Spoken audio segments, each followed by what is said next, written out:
Is this one of those super polarizing events, or is there a lot of messy gray here in your mind? I think it's all bad.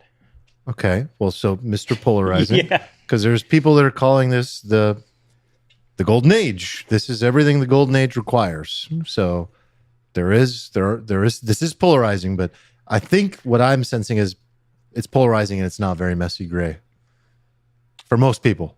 It's definitely messy. I don't know how I polarizing think it it's is. messy. I don't know. I haven't found anybody who's like, I love this. Like at best, I found it on Twitter. Like I was looking around. There's trying like to get some reactions. like MAGA troll accounts or like Pomp, and then Yeah. that's like basically it. I feel like There's a lot. There of are people like just- me who are like, this kind of goes against everything I ever learned in economics, but I'm gonna let him cook for a bit. I feel bad for like the coal miner who's like, yes, we're back. All of our union coal jobs are back. It's like they even had someone up during a speech being like, our factories are going to filled with products and products are going to be made in America. And I was like, your factories will be filled with products, but just not more humans. It'll be filled with robots. And yeah, I feel bad. I feel like they're kind of being trolled a little bit, used as like a little puppet to put up. I feel like I still feel like the end result of all this policy though, like, is for them. I actually, how will it help them? I actually think like this is something that Darius Dale has spoken about a lot, actually, and I do agree with him. Like he's talked about how this administration is actually trying to turn the economy from a K shape where one goes up, one goes down, to an E shape where all levels kind of like exist together. But he said in doing so, there's sort of this like inevitable period of pain. Just turns into an I, capital I. No one has any money. Just goes into the I saw the poly market odds for recession ticked up to 50%. I saw that too. Ooh. 50-50. Mm-hmm. Ooh, that's high. Yeah. I mean, for sure.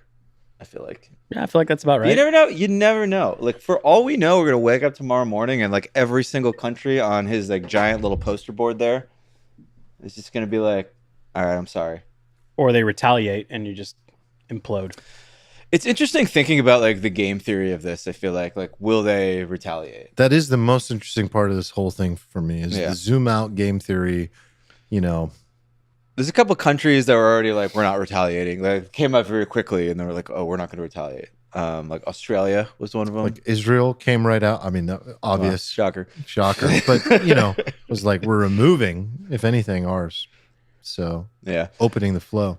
There's like two kinds of game theory, right? Like there's the economic kind of rational economic actor game theory, and then there's the political game theory, right? Because in some of these, in every single instance, the correct game theory here, and it's probably one of the reasons why Trump would be doing this if you believe that he's like a logical person, is that we have this like enormous leverage from like an economic standpoint, right? To the point where you basically do whatever you want and you would basically crumble all these entities, maybe not China, but a lot of these countries with these policies. And ergo, like you would think that the game theory would dictate that they have to capitulate to you because like they're going to get slaughtered way more than you do. Right. But that equation doesn't like factor in like political capital or will. Like if you piss off Canada so much, for example, that all the citizens of Canada are like, fuck it, we're going to live in teepees because we hate you, and they're just like, and then a politician like could get voted out for doing the economically rational thing just because everybody's so fucking offended that they just want to burn it all down. Or maybe a country that doesn't have a democracy where the government doesn't care what the people think, like China. Well, I think in that instance, like I feel like they're actually more susceptible to doing the rational thing. And I think China has been pragmatic. So like China was one of the ones that immediately came out and was like, we're not going to do anything retaliatory. Well, they retaliated, but it was like so reserved that it was like a symbolic retaliation. Yeah. We did something, but it's not going to actually hurt you. Just going to open a thread for maybe 6 episodes from now. Yeah. The thing that I've been thinking about more than anything lately, politically speaking, is China. And I don't even know what to think about it. I have so much more thinking to do. You've been thinking so much. Back to the topic. There's just nothing there. No, there's a lot there. It's just so dense and so convoluted and so many different opinions. Highly polarizing topic. Like you really have people that believe it's a nothing and people believe that it's the biggest existential threat to America's longevity and power and dominance and empire.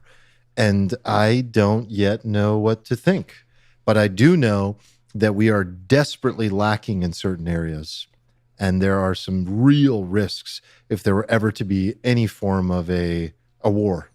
Whether you call it a cyber war or hot war or cold war, it is scary. And I still bet on America because I think the innovation that we have is unparalleled and has been for so long. But yeah, I'm getting ahead of myself because I really am just teasing it that there's so much to unpack when it comes to the China-US relations. Of course. I need to spend way more time on it. But in this world that we're discussing, how this plays out is critical. Yeah, I mean, from It's 54% tariffs now or something like that on China. More. 56? No. It's like 54. No, it's not. So there was. He originally put 7.5 to 25%. 20. Right. Originally, I'm talking about in like 34 on his big poster board. Okay, yes, that is on top of the 20% Plus 20. that he did earlier this year, 54. which is on top of the original 7.5 to 25% he did in his first administration, Oh, which is okay. on top of his I don't even know if he made this law, but he said if any country purchases oil from Venezuela, Yeah. another tariff. So Yeah, if you add it all, that's another 25%. So if you add it all up, but the max rate is over 100%. Yeah, it's bonkers. Exactly. Bonkers. I mean, our business is definitely affected by it. And, I'm not trying to do any drastic emotions or actions on it. I mean, we were semi-prepared for it. I don't think we're prepared for 60% tariffs, but yeah, I mean, what gives me a little hope is that, do you remember the chart he put up? And he was like, oh, these are reciprocal tariffs. China tariffs us 68%. And Taiwan tariffs us 48%. Okay, the chart it was completely made up. No, the chart had some fuzzy language. It was reciprocal. It was how much they tariff us, and then it also fine print plus currency manipulation. It was so made up that and so preposterous that it makes no rational sense. I saw someone on Twitter posted that it was the trade deficit.